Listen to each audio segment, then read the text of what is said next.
Why we're babysitting. This ought to be fun. Hello all you crazy people out there, my name is Dragonite, and welcome back to Harvest December.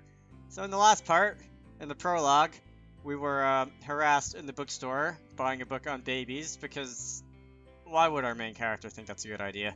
Let's go back in time a bit so I can explain my situation. It all started with my searching for another part-time job. I have been working as a waiter at Sanae, a small family-owned eatery for the past 3 months. It was pretty much the only place in Tagami town where people could drink alcohol outside their houses. It got quite busy in the evening. It was the same on that day. "Can I take that away for you?" I asked as usual before cleaning up, with a professional smile pasted on my face. I was also getting better at brushing off the teasing I got frequently. "Hey, Tawada's husband, you haven't done a fake smile around here, you know? You don't have to fake a smile around here, you know?" A red-faced drunk man bellowed loudly before he laughed out loudly. A red-faced drunk man bellowed before he laughed out loudly. "Yeah, I'm not her husband." "Not yet, you mean? It'll happen in time. Can I get you anything else?" Somehow I couldn't deny his comment either. I took down his order of another bottle of rice wine and cleared the empty plates away. "Misaki-kun, the roast is done. Table 2 at the Zashiki, please." They don't do that in the United States. Yumi Marino, the owner of the eatery, yelled out from the kitchen. More customers. I could tell by the rising volume of the chatter. I took out my cell phone to check the time. 6 in the evening. It was going to get busier from now. In the kitchen, Yumi-san's daughter, Sanae, was helping to cook. The shop was named after her. "Ugh," Sanae grumbled as she divided her cooking into individual dishes. So busy, ah ha ha, hi ha hi ha. She looked happy though, even when she was complaining, because her pocket money was influenced by how much work there was. "You're getting better at ignoring those husband comments. By now you'd think they'd be sick of the same jokes." "It can't be helped. There isn't much entertainment around here in the countryside." I told Sanae I wasn't convinced as I took the tray off her hands. "With time, the teasing should end. By signing those marriage documents for real? No!" The guests laughed at her banter. I had a feeling I would be the center of gossip for a while. Just as I picked up a dish and turned around. "Good evening." The door opened. Don't make me say that.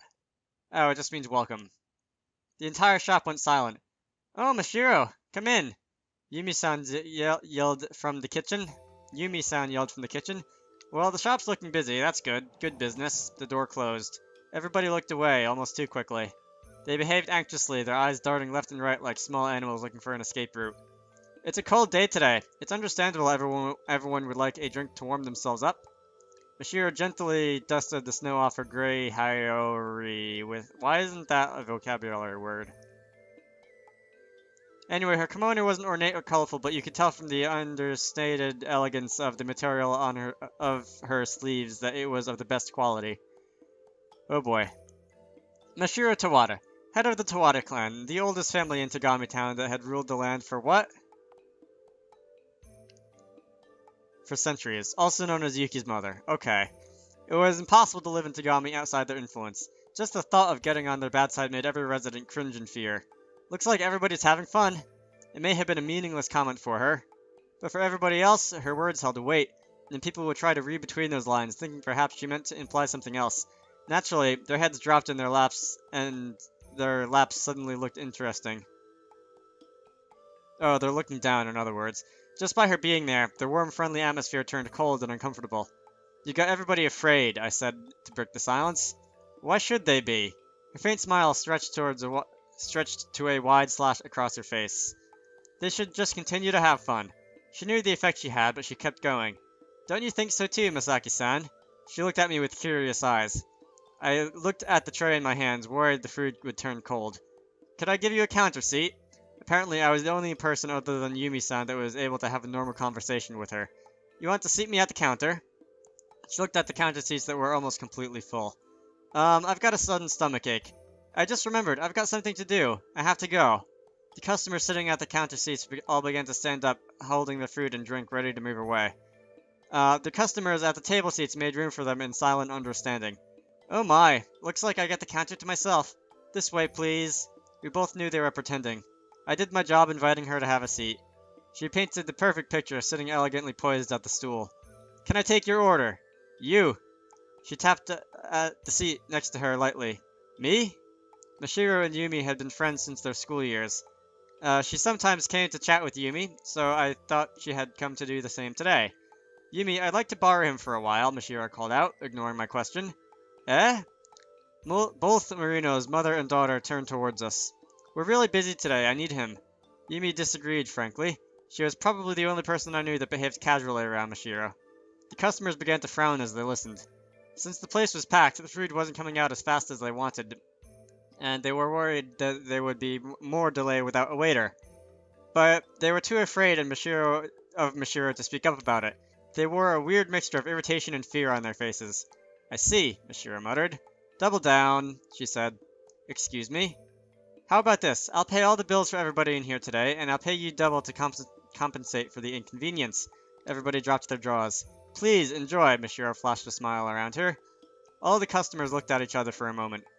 And then, as fast as lightning, they began to grab the menu to make new orders. Happy? The shop was noisy with people shouting out for drinks and food now. Misaki-kun, your job is to sit there now. I don't know if this was written into my contract that I'm to sit and entertain guests as part of my job.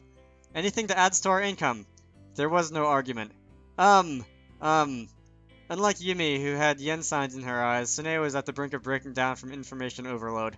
Misaki-kun, don't abandon me like this. We're supposed to be in this together. It's not my fault. The braised vegetables go to table 2. But take the sashimi to table 3 first. I rearranged the orders in my head and told Sanae the most efficient method I could think of to distribute the food quickly. I can't remember all that. Help me! Sanae cried out. Come here. Mashiro beckoned to her. Okay. No matter how brain-fried she was, it seemed like she had good sense to do as Mashiro said. I'm sorry to put you this. Can you put your hand out, please? Your hand. Sanae reached over the counter and stretched a hand out at Mashiro. Then, the crushing sound of paper. I hope that helps. Mashiro pressed something into Sanae's palm. Just a little pocket money. I could see the bills spilling out of her fingers. I'm fine, I could do this. I've got copy robots. I was pretty sure her brain wasn't functioning properly, but it got her motivated, certainly. The power of money, I mumbled to myself. And how long are you going to stay there standing like a fool? Mashiro asked as she rested her chin on her hands. I was just considering whether I should give up. Give up on what? Living my life. I took a seat beside her. Whenever I'm near her, I automatically put up walls and prepare myself for war. I put a cold dish before her and she took a piece of radish without complaining. I thought you would order me to remake it. Why would I? We would never waste our efforts on farmers. That was surprising. It raised my opinion of her just a little bit. I don't know about Misaki, but we've seen her say things like that a couple times in like the prologue chapter and stuff. Like, she doesn't like to waste things. Didn't she like get mad at Yumi for not eating dinner once or something? Anyway, you wasted a lot of money there. It's no waste. It will be beneficial on the long run, even if I keep everyone a little happy. She smiled back coldly. Sanae tilted her head sideways as if to say, I've heard that somewhere before. Fear and charity come from your superiors. Remember that. You speak like a god. If you consider authority and power to be the equivalent of a god, understandable. There was a famous writer that once said his god was his budget. Humorous. I took the rice wine Yumi handed over the counter and poured a cup for Mashiro. I asked for a soft drink myself. A toast. To what? To enjoying some wine with a young man at my side. I didn't know what to say. She downed her cup in one go. This is Yusuji's wine. She poured herself another cup. She was steady and controlled, but a slight hint of color tinted her cheeks. It's a strong, characteristic wine that takes no consideration of the food it may be served with. It's the type of wine made by self-centered people. I never thought you'd accuse somebody else of being self-centered. How is my daughter? Judging from the frequency of my headaches, she's completely fine. And when do I get to meet my grandchild? I suppose you'd like to be a grandmother before you hit 40. Well said. I'm sorry that I never say that again. I'm sorry, I'll never say that again. Please forget I even suggested it. I begged. I asked for another glass of soda. I'm giving you permission to do whatever you want with my daughter. Yuki wants you to father her child. It's all up to you. Like, said nobody ever? Well, let's hope that someday her dreams will come true. Just push her down, won't you? Huh? Or are you so innocent you still feel awkward talking about sex? I felt my face turn red. She knew I would feel uncomfortable, but purposely broached the subject just to see me squirm. You didn't come to tease young boys. What do you want? What if I did come to tease young boys? That split moment between switching your concentration from one thing to another. It was as if she had slipped through that precise moment. She caught me unaware, and before I knew it, she had taken hold of my chin. You're so warm. Her hand was cold. Would you be interested? She looked straight into my eyes, and I couldn't look away. This was an invasion of my private space. But where did my fight go? I'm just joking, she laughed before I could say anything. She let go of me and withdrew her hand. I felt relieved, but at the same time I felt lost, as if I missed the contact of her skin. Don't make such a scary face. At that moment I hated her. I hated the way she smiled knowingly. I couldn't forgive myself. Even for just a moment I had accepted her. I knew my weakness, that I could be fickle and easily persuaded. And she had dug right into my flaws with precision. She took what she wanted and showed benevolence wherever she pleased. It actualized her comment, and people with power imposing on others. She had confused me with her words and mesmerized me with her touch. She made me miss the contact of her skin. She made me want her. I knew she did it all exactly on purpose, and I knew she did it all on purpose, and she exactly knew what she was doing. And that was why I couldn't forgive either of us.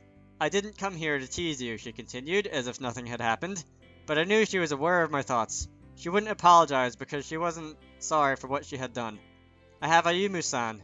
She mentioned Ayumu Tawada, her husband. Is that so? I took another sip from my cup. The subject was over, and I let it drop. I came to ask if you wanted to take a job. She finally made her proposition. I kept silent. I heard you were scouring the Tagami Times for another short-term job. She was right. I had been reading the weekly town paper to look at the recruit columns. The Tagami Times was something I could read to keep abreast of local information being new around here. If you have a child with Yuki, you'll receive substantial gifts and money from your relatives. You'll never have to worry about part-timing again, you know?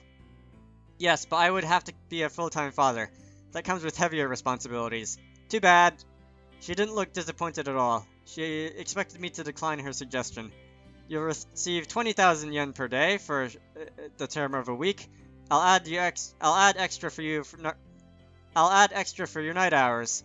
I'm not exactly sure what the conversion rate between yen and dollars is, but I know that that's enough zeros to amount to a lot of money. It sounds like a very good deal, but is it something dangerous? It can be dangerous, and it will require hard work. It's a two-person job. Originally, my budget was 10,000 yen per day, but the other person rejected the deal. So that budgeted pay gets added to yours. I nodded at her explanation.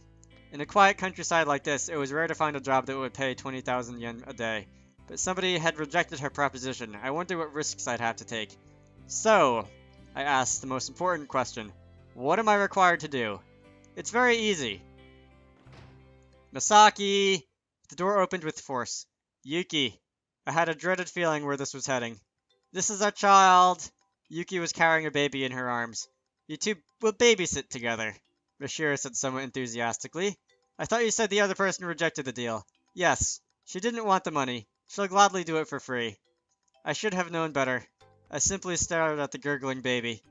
It looked as if it had developed a liking to Yuki's kimono sleeves, judging by the way it squeezed the fabric. Her name's Ren. Written in kanji, that name means love. Okay? Mashiro knew I wouldn't be able to reject her offer if she talked to Yuki first. If I didn't take the job with Yuki, and Yuki had to let go of the baby now, all hell would break loose. I feared for my life. You tricked me. And so, I was to babysit for a week. My headaches inevitably got worse. I'm sorry, sir. Baby in my arms. Well, this can wait for the next video. I hope you all enjoyed that awkwardness. My name is Dragonite, and I will see you all later.